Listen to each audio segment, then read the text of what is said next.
Hello everyone, कैसे हो आप सब। होप सो सब अच्छे होंगे और सबकी लाइफ अच्छी ही चल रही होगी, है ना। तो बहुत ही टाइम के बाद, बहुत ही लंबे टाइम के बाद मैं आप लोगों से कनेक्ट कर रही हूँ डायरेक्टली। जो mostly I think blog, daily blog के थ्रू इंसान थोड़ा टच में रहता है। तो बहुत ही लंबे टाइम के बाद अभी मैं ब्लॉगिंग दोबारा से शुरू करने का सोच रही हूँ। गैप थोड़ा ज़्यादा हो गया है, उसका रीज़न भी अभी शेयर कर लेती हूँ आपके साथ। So I was pregnant and I am blessed with a baby boy. Short videos में अगर जो मुझे थोड़ा बहुत फॉलो करता है या किसी ने देखा होगा तो उसे पता होगा। और जो ब्लॉग के थ्रू देखते थे उनके लिए ये मैं उनको बता रही हूँ कि क्यों ब्लॉग्स थे जो वो मैं नहीं बना पा रही थी। और सेकंड ये था कि मेरा खुद का जो घर था वो रेडी हो रहा था, तो उसके जो इंटीरियर था वो सारा मैंने खुद थोड़ा प्लान किया। तो उसमें घर का काम और फिर देखना, pregnancy, everything was going on. तो उसमें मैं शूट ही नहीं कर पाई क्योंकि उसमें भी मुझे एक रेंटेड हाउस से अपने दूसरे रेंटेड हाउस में जाना था। बिकॉज़ जिस सोसाइटी में मैं शिफ्ट हुई तो मैंने ये सोचा कि उस सोसाइटी में आके मैं बेटर वे में अपने घर का काम देख सकती हूँ। सो प्रीवियस सोसाइटी से इस सोसाइटी में शिफ्ट हुई रेंट पे पहले, और फिर रेंटेड से अपने अपार्टमेंट में मैं शिफ्ट हुई।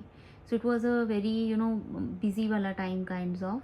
और अच्छा रहा सारा time. Pregnancy went well and blessed with a baby boy.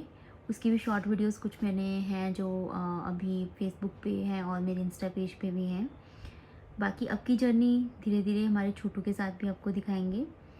और उसका नाम जो है वो हमने रखा है देवायु गुप्ता। एंड ज़िंदगी बहुत बड़ी है, आगे बहुत कुछ शेयर करेंगे। जो भी कुछ मेरा एक्सपीरियंस रहा, जो जो कुछ मैंने मेमोरीज़ और कलेक्ट की हैं वो भी आपके साथ शेयर करूँगी। और इस जर्नी को दोबारा से अच्छा सा बनाएंगे, चलते चलेंगे। यादें बनाना मेरा मेन मकसद है फिर यूट्यूब से। क्योंकि क्या होता है कि हमारे पास कुछ फ़ोटोज़ होती हैं, कुछ भी चीज़ें होती हैं, बट बहुत ही डिटेल में कुछ नहीं होता है जिससे हम चीज़ों को दोबारा से जी सकें, उन चीज़ों को महसूस कर सकें। अब सपोज़ जैसे कि मेरा फर्स्ट एनिवर्सरी था तो वो मैंने यहाँ पे शूट किया था।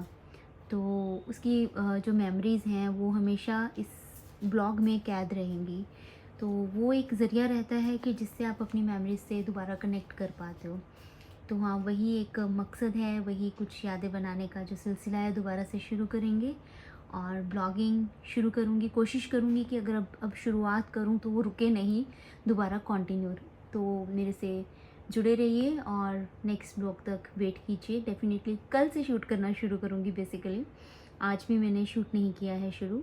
कल से मैं कोशिश करूँगी because being a mother now it's bit difficult for me to manage all the things. Because अभी मैंने थोड़ा क्लिनिक भी दोबारा से शुरू किया है। क्लिनिक है, बच्चा है, घर है।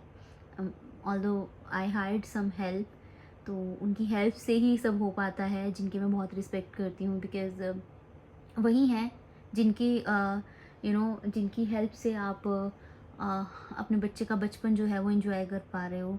अगर वो नहीं है तो आप वी कीप ऑन वही एक फीडिंग, डायपर चेंज, सुलाना, उन चीज़ों में उलझे रहते हैं। उसी चीज़ में, उसी चीज़ को करते करते क्या होता है, इंसान का मन उब जाता है कभी कभी, है ना। तो वो उतनी मोमेंट्स एंजॉय नहीं कर पाता। कहता है कि बच्चा पल तो जाता है पर यादें इकट्ठी नहीं होती हैं। तो वही जो हमें हेल्प करते हैं उनकी मदद से ही हम थोड़ा इस फेज़ को अच्छे से निकाल पाते हैं। So thanks to all of them जो भी हैं मेरी हेल्प के लिए अभी। और वेट कीजिएगा ब्लॉग के लिए एंड कोशिश करेंगे कि ब्लॉग्स अच्छे बने और आप सब लोग ज़रूर देखें। बाय।